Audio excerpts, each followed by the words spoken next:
Hello YouTube fans, as it's dark and a bit stupid and as Halloween is on its way, why not, why not? Now, I remember doing this before and I'm a lover of Hammer House, I can't lie, I'm a lover of Hammer House films.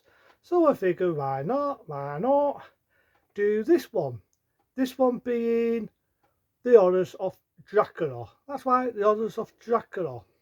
Now, I've always been a lover of Dracula from the golden days of the 30s when Ben Bedosti played Dracula and so on.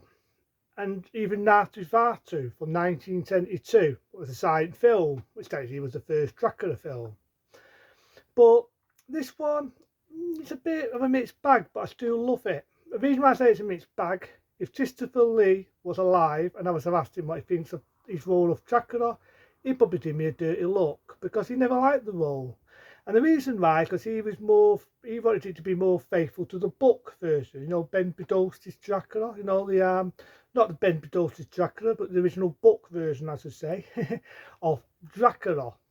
And it wasn't. But in one way, I try to respect it because I can kind of see that Hammer House was trying to do something different. Now, Christopher Lee was no thingy of horror. One year before he did this, he appeared in sort of like a remake, you could say, The Curse of Frankenstein in 1957.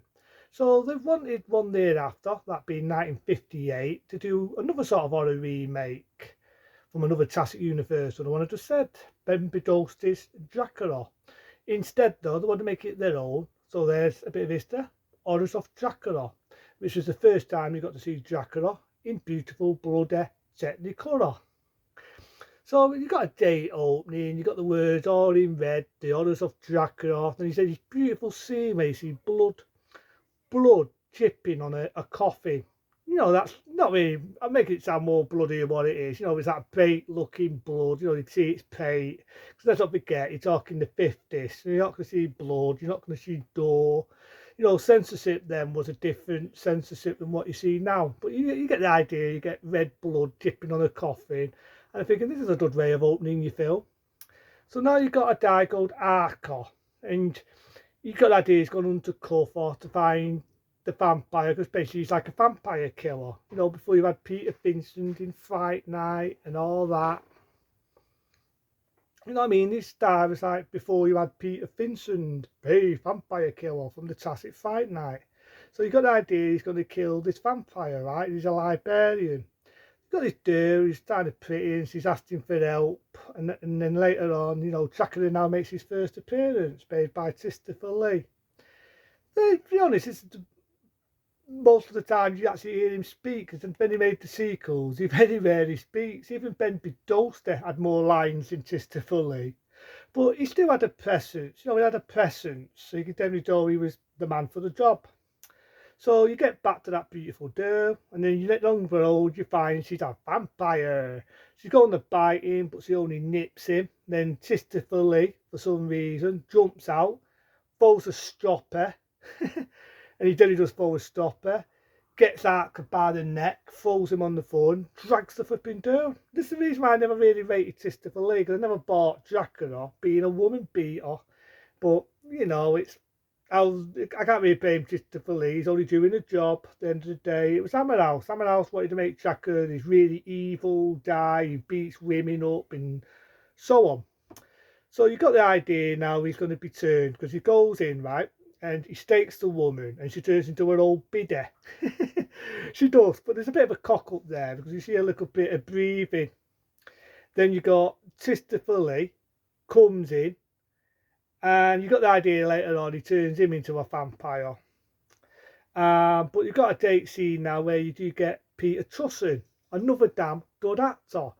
And you get the idea he's sort of like a Peter Vincent. He's a vampire killer. It's based on the 18th century. It's gothic. It's everything.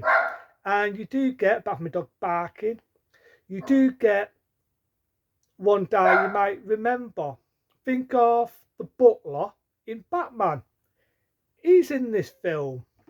Date scene in it because you got the idea he's a relative of the one who was going to be turned to a vampire. He comes in it, by the way, and you got the idea he puts the guy out of his misery because he's a vampire.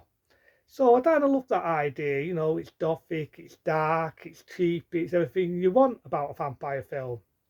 So it's a dud 'un, it's a dud 'un. Now you do get a few dud scenes in it, you know what I mean? I do like Christopher Lee's performance, but when you think about it, you go through the scenes in the original Dracula, you will barely see Dracula in the film. You barely see him. But the bits you do see, it's a damn dud 'un. And so at first, I just got him the butler out of Batman. The butler out of Batman basically tells Peter Cushing as Van Helsing to fuck off because he don't believe it. But then, you know, you got the wife of Arthur and things are happening on the way. You got the idea that Dracula comes in, and he does come in, and he turns her into a vampire, and she's brown bed because you've just warned them to put garlic and pants and herbs to save her. But the nana ignores it. What I say, the maid, she ignores it. Christopher Lee Dracula comes in, bites her, turns her into a vampire. She does come in it later on again as a vampire, and this is when the butler and Van Helsing comes in, and there's this little door, and there's a little bit she's going to bite the butler, being made in Batman. But then Van Helsing comes in just in the nick of time. But there's a scene here where I swear that the company that did Fight Night must have seen this. They must have seen it. Have you ever seen Fight Night? And you remember a character called Evil Ed? You remember the scene where Peter Vincent puts a cross on Evil Ed's forehead, and he burns a cross there on the forehead. Well, it's kind of does it in this, where he puts a cross on the female, and he burns a cross there on the forehead. They come into it halfway through and you stake her, but you don't see it. You just get sound effects. You get a saddle effect in the background. Again, different era, different time. You're not see a lot of blood. You're not see a lot of that. But, you know, I kind of like the idea of that. You know, it's too gothic. It's so on. The butler's wife gets turned into a vampire, by the way, but she kind of gets saved because this is the bit I find interesting, because they burn the arm off, all right, with a lighter, and then later on they use blood from the butler, Batman, and they put blood into her arm. And I thought, I've never seen that done before. And again, another vampire film, Near Dawn. That's me wondering if the companies of Near Dawn saw this, because that was done in Near Dawn. But again, Dracula comes in it.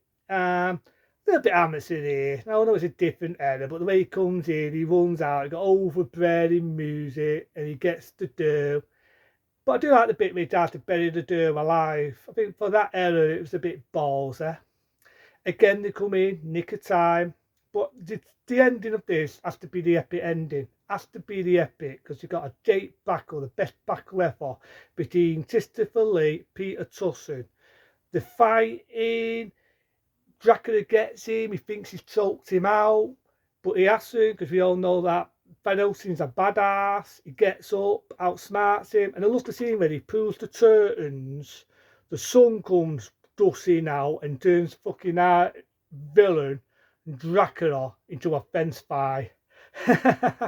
He turns Dracula into a fucking fence fly. Turns him into a fence fly. So I kind of like that. I think that's like a good little touch. You know what I mean? I do think that's a good touch to the film.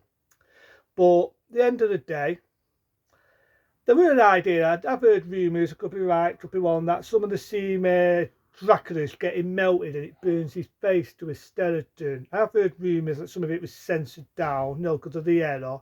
But it's still not a bad thing. Dracula gets killed, the butler gets his woman, sweet end of the film. So for the second coming of the Hammer House films, Honor of Dracula, why not? Why not?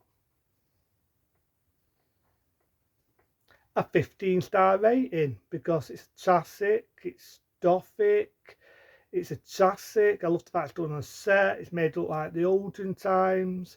So yeah, you can't go wrong if you like classic horror films from the Hammer Houses, that being the Honors of Dracula.